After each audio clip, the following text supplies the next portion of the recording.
Por cá, no Autódromo Fernanda Pires da Silva, também os pilotos portugueses tiveram comportamento meritório na grande festa organizada pela Renault, que escolheu o nosso país para as suas finais.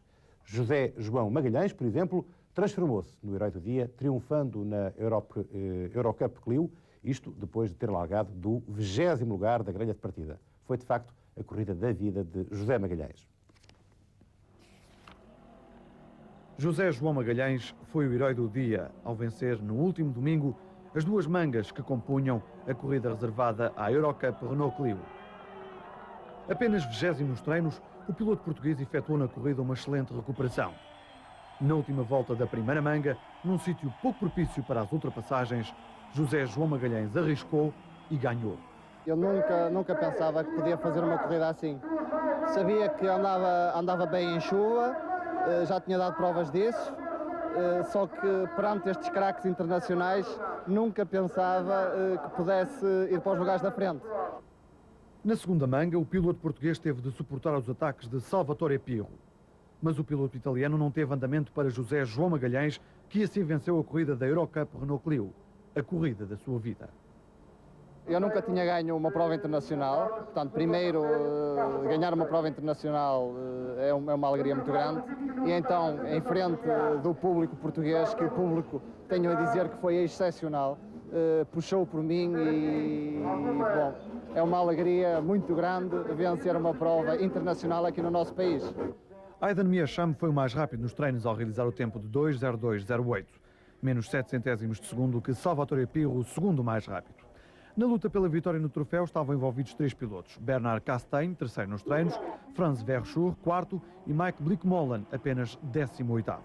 Vítor Lopes era o melhor português e surgia na 7ª posição, enquanto o futuro vencedor saiu do 20º lugar.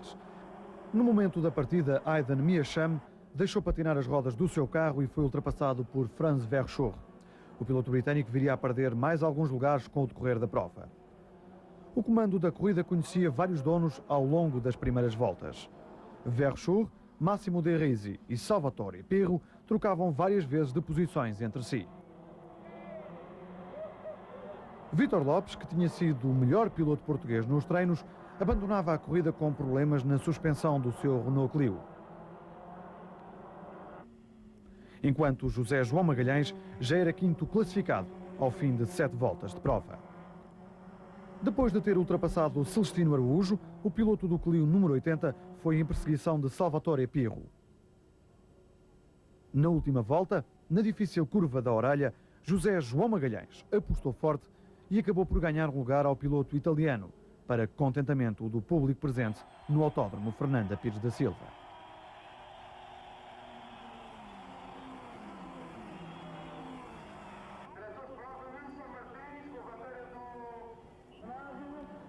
Na partida para a segunda manga, José João Magalhães deixou patinar as rodas do seu carro e desceu 2 posições na classificação geral.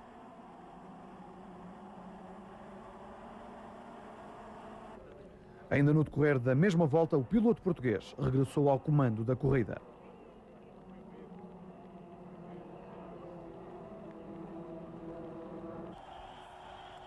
Depois conseguiu ganhar uma pequena vantagem sobre Salvatore Pirro, mas na parte final da prova, o piloto italiano anulou a diferença e tentou ganhar uma posição ao piloto nacional. Só que José João Magalhães não permitiu que tal sucedesse e manteve o comando da corrida até ao seu final, que foi antecipado em 2 voltas devido a um princípio de incêndio no carro de Frederic Fezard.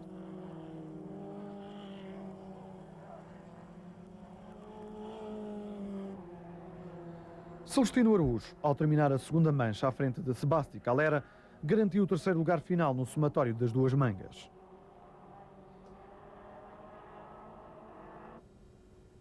Pelo caminho ficou Aidan Meacham. O piloto inglês, que tinha sido o mais rápido nos treinos, acabou por ter uma saída de pista nos S e danificou muito a frente do seu Renault Clio. A vitória na Eurocup foi para Bernard Castaing com 52 pontos, mais 8 que o segundo classificado, Mike Blickmolen. Ao vencer a prova portuguesa, José João Magalhães subiu muito no campeonato e acabou na 7ª posição com 23 pontos. No troféu Clio, este só reservado a portugueses, outro José, o José Araújo, foi o rei na chuva, supervisando-se a Vítor Lopes, que ainda se mantém no primeiro lugar do troféu. Agora Agora tudo se decidirá na última prova, também no Estoril, no primeiro fim de semana de novembro, na despedida das corridas de velocidade em 92.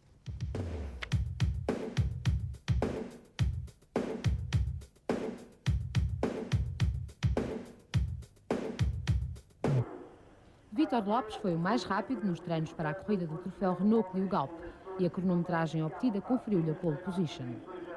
Na primeira fila da grelha, ao lado de Vítor Lopes, ficou José João Magalhães.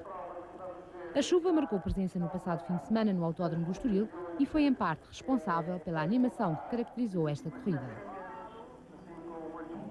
No momento da largada, Lopes saiu na frente e mais atrás os pilotos procuravam ganhar alguns lugares. Luís Macedo era um dos que tentava chegar-se mais à frente, mas o resultado foi um embate no carro de João Vilar e os dois foram obrigados a desistir. Nos primeiros metros, Vítor Lopes comandava e José João Magalhães caía para o quarto posto depois de ter sido passado por José e Celestino Araújo. Pedro Lacerda escapava incólume à luta que se travava à sua frente, enquanto António Noves sofria uma saída de pista. Um início de prova bastante atribulado e muito disputado. José Araújo ganhou terreno a Vítor Lopes e os dois discutiram a primazia durante grande parte da primeira volta. Lopes tentou defender-se de Araújo, mas o concorrente do carro número 113 não desistiu. Contrariando a superstição, José Araújo achou que podia chegar à liderança e manteve-se ao lado de Vítor Lopes, enquanto ambos cumpriam a passagem pela reta da meta. E só na travagem para a curva 1, Araújo ultrapassou o seu adversário. Estava encontrado o vencedor da prova, já que até ao final nenhum outro piloto se opôs a José Araújo. As atenções centraram-se na luta pelos restantes lugares do pódio. José João Magalhães e Celestino Araújo disputavam a terceira posição. Magalhães insistiu e na reta interior colocou-se ao lado de Araújo para o conseguir ultrapassar à saída da parabólica. As posições relativas dos primeiros classificados, à exceção do líder, sofreram alterações durante quase toda a corrida. Vítor Lopes, Celestino Araújo e José João Magalhães foram os animadores da prova. A cada passagem pela reta da meta surgiam novas modificações em relação aos lugares da frente.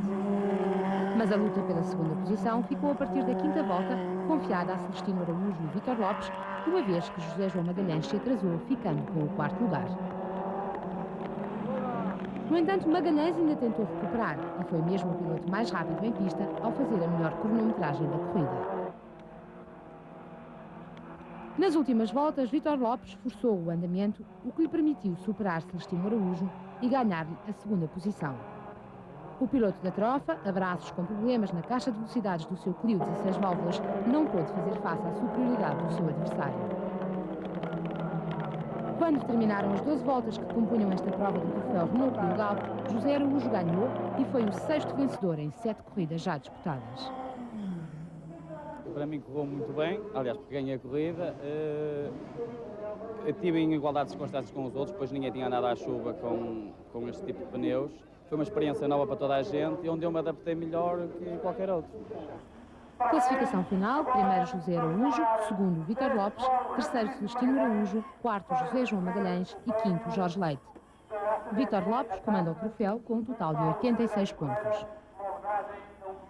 Agora sim, do programa das finais Renault constou uma prova reservada à Fórmula Renault, uma excelente iniciativa no domínio das fórmulas de promoção, que tem muitos adeptos, quer em França, quer em Espanha. E acabou por ser um espanhol a ganhar, Pedro de la Rosa, de seu nome. Nos treinos para a Fórmula Renault, David Dussault foi mais rápido ao realizar o tempo de 1:44:16. Pedro de la Rosa averbou o segundo tempo, a 2 centésimos da pole position. Refira-se que os 6 primeiros classificados se encontravam todos no mesmo segundo, o que fazia antever uma corrida muito interessante. Só que tal não veio a suceder-se. Na primeira de 2 mangas que compunham a prova reservada aos pilotos da Fórmula Renault, David Dussault, a quando da partida, deixou patinar as rodas do seu monolugar e foi ultrapassado por Pedro de la Rosa. A partir deste momento, o piloto da equipa Racing for Spain nunca mais perdeu o comando da corrida. Estava iniciada a prova mais monótona do programa, uma vez que as lutas pela melhoria de posições não existiram. O piloto que tinha sido o mais rápido nos treinos nunca chegou a incomodar o comandante. Dussault manteve sempre o segundo lugar e terminou a primeira manga a quase 20 segundos do vencedor Pedro de la Rosa. A luta pela terceira posição entre Pierre Desrodoré e Xavier Pompidou foi o único motivo de interesse desta competição. Pompidou, descendente do antigo presidente da República Francesa Georges Pompidou, ainda andou muito perto do monolugar de Pierre Desrodoré e chegou mesmo a tentar ultrapassá-lo. Só que não conseguiu concretizar os seus intentos, limitando-se depois a manter o quarto lugar. Ivan Arias foi quinto classificado durante as voltas iniciais, mas o spoiler do seu monolugar soltou-se, o que impossibilitou o piloto espanhol de manter essa posição. Na segunda manga, disputada de novo sob péssimas condições climatéricas, voltou a registrar-se o domínio de Pedro de la Rosa, que, sem oposição dos seus adversários, comandou as 14 voltas depois de ter batido Dussault logo na partida. La carrera ha sido muy emocionante, o sea, la situación climatológica era muy difícil, o sea, estaba lloviendo y las carreras en mojado siempre son impredecibles. Yo la verdad es que he hecho una muy buena salida en la primera manga, he hecho una primera manga increíble porque he tomado una buena renta de puntos, de segundos, perdón, y esto me ha permitido, pues, a partir de ahí pensar con la cabeza, poder depender de mí mismo y no de los demás. Simplemente he conducido para no cometer ningún error y gracias a todo esto, pues, he conseguido la victoria en las dos mangas y en el cómputo general. Dussault garantiu uma vez mais o segundo lugar, o que até não foi muito difícil, tendo em conta que rodou a maior parte do tempo sozinho no segundo posto. O seu principal opositor acabou por ser um mau tempo que se fez sentir a quando da corrida. Mau tempo que condicionou as prestações do piloto francês. É que, segundo Dussault, era muito difícil seguir Pedro de la Rosa, já que o spray de água levantado pelo carro do piloto espanhol impedia a sua visibilidade. Xavier Pompidou conseguiu na segunda corrida bater Pierre Desrodoré, mas o seu esforço acabou por ser em vão, já que no somatório dos tempos das duas mangas, Pompidou não escapou ao quarto lugar final, atrás de Desrodoré. Javier Dias terminou a prova no quinto lugar, enquanto Jean-François Emmereuil ficou no sexto posto. O pódio com os três primeiros: Pedro de la Rosa, David Dussault e Pierre Desrodoré. O mau tempo não retirou interesse a estas finais Renault. Mesmo com a chuvada de domingo, cerca de 30 mil espectadores acorreram ao Estoril, não só para assistirem às corridas, mas também para acompanharem as muitas iniciativas que a Renault promoveu. Até o Museu Quadros Históricos esteve presente ao público na Praça da Maratona. Perante tudo isto, somos forçados a concluir que, quando o espetáculo tem qualidade, atrativos, motivos de interesse, o público não falta. Mesmo à chuva, claro. Apesar da chuva, a Renault conseguiu levar até ao Autódromo Fernanda Pires da Silva cerca de 30 mil pessoas, que assistiram a boas corridas e que resolveram participar efusivamente na animação que se sentiu no circuito do Estoril. À entrada para o autódromo, numa grande tenda, estava instalada uma exposição onde a marca francesa mostrou aos espectadores alguns dos carros que contribuíram para o seu sucesso e para a conquista de muitas vitórias e títulos. Desde os antigos até os mais modernos e evoluídos Fórmula 1, ao lado de um grande escaparate com quase todas as taças conquistadas pelas equipas portuguesas, apoiadas pela Renault.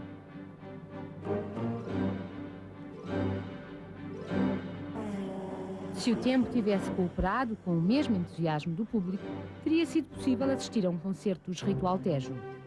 Mas São Pedro não ajudou e os músicos não conseguiram tocar. Alguns convidados, mais protegidos da chuva, tiveram direito a um almoço onde compareceram todos os responsáveis da marca do Lausanne. No final do dia e após as corridas, o público candidatou-se a um Clio 1100. Sorteado o carro, foram lançados balões que assim fecharam a festa da Renault.